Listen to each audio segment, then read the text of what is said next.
নমস্কার। সকল দর্শক ও শ্রোতা বন্ধুদের জানাই আমার আন্তরিক ভালোবাসা ও শ্রদ্ধা। এখন হিন্দু মতের সাধনার আর কিছুই বাকি রইল না। তা কেবল শাক্ত, বৈষ্ণব, শৈব, সন্ন্যাসী প্রভৃতি হিন্দুরাই তো আর ভগবানকে ডাকে না। মুসলমান, খ্রিস্টান প্রভৃতিরাও তাকে ডাকে। কোন পথ দিয়ে তারা ভগবানের কাছে যায়, কিভাবে তাকে ডাকে, কিভাবে তার দেখা পায়, এসবও জানবার ইচ্ছে হলো শ্রীরামকৃষ্ণের। সেসব মতে সাধন করবার ইচ্ছে হলো তার। মা কালীর ইচ্ছে তার ব্যবস্থাও হয়ে গেল। সে সময় দক্ষিণেশ্বরে একজন মুসলমান ফকির এলেন। তার নাম গোবিন্দ। মুসলমানেরা ভগবানকে আল্লাহ বলেন। আল্লাহকে কিভাবে ডাকতে হয় গোবিন্দের কাছেই তা শিখে নিয়ে তিনি মুসলমান মতেও সাধন করলেন। আর মুসলমানেরা যেভাবে ভগবানকে দেখে সেভাবে তার দেখাও পেলেন। এই সময় তিনি মোহাম্মদকে দেখেছিলেন। পরে খ্রিস্টানদের মতো ভগবানকে চিন্তা করে সেভাবেও ভগবানকে দেখতে পেয়েছিলেন। এই সময় যীশুখ্রিস্টকেও দেখেছিলেন। খ্রিস্টানরা ভগবানকে গড বলেন। এভাবে মা কালীর পুজো করা থেকে শুরু করে 12 বছর ধরে সব ধর্মমতে তিনি সাধনা করেছেন। আজ পর্যন্ত মানুষ যতভাবে ভগবানকে ভেবেছে, যতভাবে তাকে দেখেছে, যত পথ ধরে তার কাছে পৌঁছেছে, তা সবই নিজে করেছেন, নিজে দেখেছেন। সেসব পথ ধরেই তার কাছে পৌঁছেছেন। নিজে সব করে তিনি দেখলেন যে হিন্দু, মুসলমান, খ্রিস্টান সবাই একই ভগবানকে ডাকছে। তাকে কেউ বলছে ব্রহ্ম, কালী, কৃষ্ণ ইত্যাদি। কেউ বলছে গড, কেউ আল্লাহ, কেউ বা অন্য কিছু। একই ভগবান, ভিন্ন ভিন্ন ধর্মে শুধু ভিন্ন ভিন্ন নামে ও রূপে তাকে ডাকে। ভিন্ন ভিন্ন মত, পথ ধরে তার কাছে পৌঁছয়। যত মত তত পথ। শ্রী রামকৃষ্ণ সবভাবে ভগবানকে দেখেছেন কি না তাই জোর করে বলে গিয়েছেন, যিনি কৃষ্ণ তিনিই কালী, তিনি আল্লাহ, তিনিই গড। নাম আলাদা হলে কি ভগবান আলাদা হয় নাকি? হিন্দুর ভগবান আলাদা, মুসলমানের আলাদা, খ্রিস্টানদের ভগবান আলাদা, এ কখনো হয়? নিজে দেখে এসব বলেছেন, বই পড়ে বা বুদ্ধি খাটিয়ে অনুমান করে বলেননি। তাই তার এসব কথার এত জোর। কত গল্প বলে, উপমা দিয়ে এ কথা বুঝিয়েছেন তিনি। বলেছেন একটা পুকুরের অনেক ঘাট। এক ঘাটে হিন্দুরা জল নিচ্ছে, এক ঘাটে মুসলমানরা, এক ঘাটে খ্রিস্টানরা, আরও কত ঘাটে কতজন। একই জলকে হিন্দুরা বলছে জল, মুসলমানরা পানি, খ্রিস্টানরা ওয়াটার ইত্যাদি।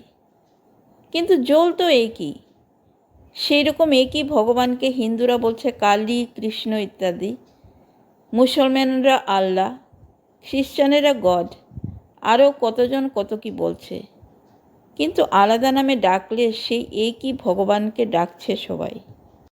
বলছেন, জজ সাহেব যখন আদালতে যাচ্ছেন কোট প্যান্ট পরে সেজে যাচ্ছেন, বাড়ি এসে সেসব খুলে ধুতি পাঞ্জাবি পরছেন। আবার কখনো হয়তো খালি গায়েই থাকছেন। আলাদা পোশাক পরার জন্য এক এক সময় তাকে এক এক রকম দেখাচ্ছে। কিন্তু তাই বলে তো আলাদা মানুষ হচ্ছেন না তিনি। সব পোশাকে খালি গায়ে একই মানুষ থাকছেন, একই ভগবান। তার নাম অনেক, রূপ অনেক। আবার এইসব নাম রূপের পোশাক খুলে ফেললেও তিনিই থাকেন।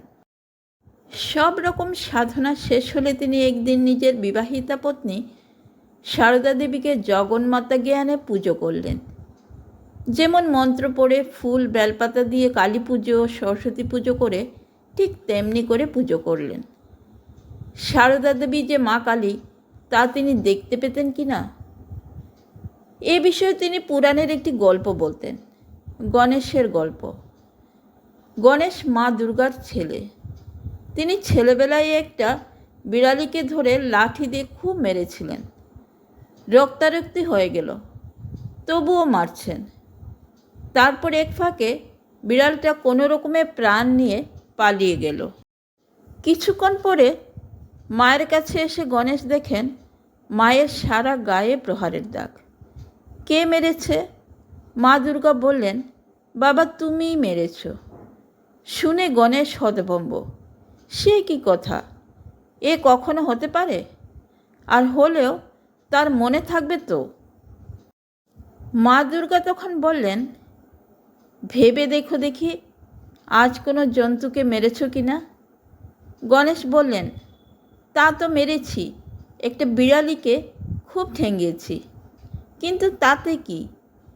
মা দুর্গা বললেন, বাবা ওতে আমাকেই প্রহার করা হয়েছে। জগতে যত স্ত্রীমূর্তি আছে সবারই ভেতর আমি আছি। গণেশ মায়ের কথা শুনলেন আর বুঝলেন যে সব স্ত্রীলোকই তার মা, সেজন্য বড় হয়ে বিয়েই করলেন না আর। শ্রী রামকৃষ্ণদেব সব স্ত্রীলোকের ভেতর মা কালীকে দেখতে পেতেন, তাই সারদা দেবীকে বিয়ে করলেও মা ছাড়া অন্য কিছু ভাবেননি কখনো। ফুল ফুটলে ভ্রমর আপনি এসে জোটে। শ্রী রামকৃষ্ণ যখন যেভাবে সাধনা করে সিদ্ধ হতেন, তখন সেই ভাবের কত সাধক তার কাছে এসে যেত।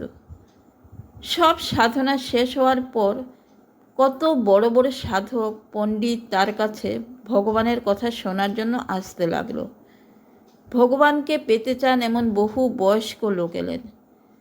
স্কুল কলেজের ছেলেরাও অনেকে এলো। ছেলেদের শ্রী রামকৃষ্ণ খুব ভালোবাসতেন। তারা ফুলের মতো পবিত্র কিনা। কেশবচন্দ্র সেন, বিজয়কৃষ্ণ গোস্বামী, মহেন্দ্রনাথ গুপ্ত, গিরিশচন্দ্র ঘোষ, বলরাম বসু, সুরেন্দ্রনাথ মিত্র প্রমুখ কত নামকরা লোক ও ভক্তরা এলেন। নরেন্দ্রনাথ দত্ত অর্থাৎ স্বামী বিবেকানন্দ, রাখালচন্দ্র ঘোষ অর্থাৎ স্বামী ব্রহ্মানন্দ, শরৎচন্দ্র চক্রবর্তী অর্থাৎ স্বামী শারদানন্দ প্রমুখ স্কুল কলেজের ছেলেরা এলেন। সবাই কত কথা শুনলেন তার কাছে। মহেন্দ্রনাথ গুপ্ত শ্রীম তো সেসব কথা পড়ে লিখে শ্রী রামকৃষ্ণ কথামৃত নামে 5 খণ্ড বই প্রকাশ করলেন। কত সহজ কথায় শ্রী রামকৃষ্ণ ভগবানের কথা বুঝিয়ে বলতেন, সে বইগুলি পড়লে তা জানা যায়। নরেন্দ্রনাথ প্রমুখ ছোকরা ভক্তেরা পরে সন্ন্যাসী হয়ে সারা জগতে শ্রী রামকৃষ্ণের কথা প্রচার করে গিয়েছেন। কত ভালো ভালো কথা বলেছেন মানুষের কল্যাণের জন্য। সেসব কথা বই হয়ে প্রকাশিত হয়েছে। স্বামী বিবেকানন্দের সব কথাই শ্রী রামকৃষ্ণের কাছে শোনা কথা। শ্রী রামকৃষ্ণের একজন গৃহী ভক্ত অক্ষয় কুমার সেন রামায়ণ মহাভারতের মতো করে পদ্যে শ্রী রামকৃষ্ণের জীবনী লিখেছেন। শ্রী রামকৃষ্ণের সন্ন্যাসী শিষ্য স্বামী শারদানন্দ শ্রী রামকৃষ্ণের জীবনী শ্রী শ্রী রামকৃষ্ণ লীলা প্রসঙ্গ লিখেছেন। এসব বই থেকে তার কথা আজ আমরা জানতে পারছি। সাধনার পর শ্রী রামকৃষ্ণ 13 বছর ধরে দক্ষিণেশ্বরে থেকে কত জনকে কত ঈশ্বরীয় কথা শোনালেন। তারপর তার গলায় ক্যান্সার হলো। চিকিৎসার সুবিধার জন্য ভক্তেরা তাকে কলকাতার শ্যামপুকুরে নিয়ে এলেন। সেখান থেকে নিয়ে গেলেন কাশীপুরে একটি বাগান বাড়িতে। এই কাশীপুরেই 1886 খ্রিস্টাব্দের 16ই আগস্ট তিনি দেহ ছেড়ে চলে গেলেন। তা দেহ ছেড়ে দিলেও যাবেন আর কোথায়? দেহ তো আমাদের পোশাকের মতোই। পোশাক ছাড়লেও আসল মানুষ তো থেকেই যায়। পরের দিনই তিনি সারদা দেবীকে দেখা দিলেন। হিন্দু মেয়েরা যেমন বিধবা হওয়ার পর গায়ের গয়না টয়না সব খুলে ফেলে, সারদা দেবীও তাই করতে যাচ্ছিলেন। এমন সময় দেখেন শ্রী রামকৃষ্ণ এসে বলছেন, আমি গেছি আর কোথায় যে এসব খুলে ফেলছ? এই তো ও ঘর থেকে এ ঘরে এসেছি। কয়েকদিন পর স্বামীজিকেও তিনি দেখা দিয়েছিলেন। তারপর স্বামীজি এবং আরও অনেকে বহুবার তাকে দেখেছেন। তাকে স্পর্শ করেছেন, তার সঙ্গে আলাপ করেছেন। যে আন্তরিক হয়ে ডাকবে তাকেই তিনি দেখা দেবেন। স্বামীজি এবং আরও অনেকে তিনি বারবার বলে গিয়েছেন, যিনি রামচন্দ্র হয়ে এসেছিলেন তিনি শ্রীকৃষ্ণ হয়ে এসেছিলেন, তিনি আবার রামকৃষ্ণ হয়ে এসেছেন।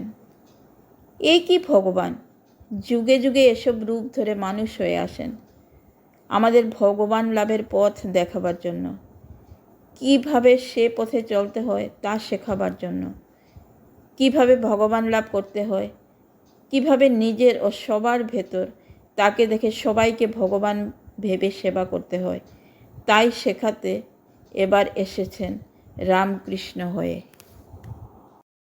একবার মথুরবাবুর সঙ্গে তীর্থে যাওয়ার সময় শ্রীরামকৃষ্ণ দেওঘর এসে দেখেন বহু লোক সেখানে না খেয়ে কষ্টে আছে। দেখে মথুরবাবুকে বললেন, এদের পেট পুড়ে একদিন খাওয়াও, তাতে তো অনেক খরচ। মথুরবাবুকে চুপ থাকতে দেখে বললেন, তাহলে আমি তীর্থে আর যাব না তোমার সঙ্গে, এই বলে তাদের ভেতর গিয়ে বসে পড়লেন। তখন মথুরবাবু শ্রীরামকৃষ্ণের কথা মতো খুব ভালো করে তাদের খাইয়ে দিলেন। আর একবার গিয়েছেন রানাঘাটের কাছে মথুরবাবুর জমিদারিতে। বৃষ্টি না হওয়ায় সেবার ধান হয়নি, লোকের খুব কষ্ট, খাজনা দেবে কি করে? শ্রীরামকৃষ্ণ মথুরবাবুকে বললেন, এদের 1 বছরের খাজনা মুকুব করে দাও। কি আর করেন, মথুরবাবুকে তাই করতে হলো। মানুষের জন্য দুঃখে তার হৃদয় কাঁপত।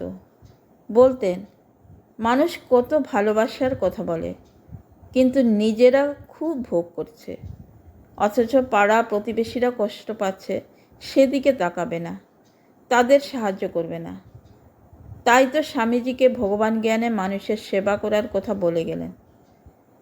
স্বামীজি তার কথা মতো এ কথা পৃথিবী ঘুরে ঘুরে বলে বেড়ালেন, আর রামকৃষ্ণ মিশন গড়ে গেলেন হাতে নাতে তা করে দেখাবার জন্য।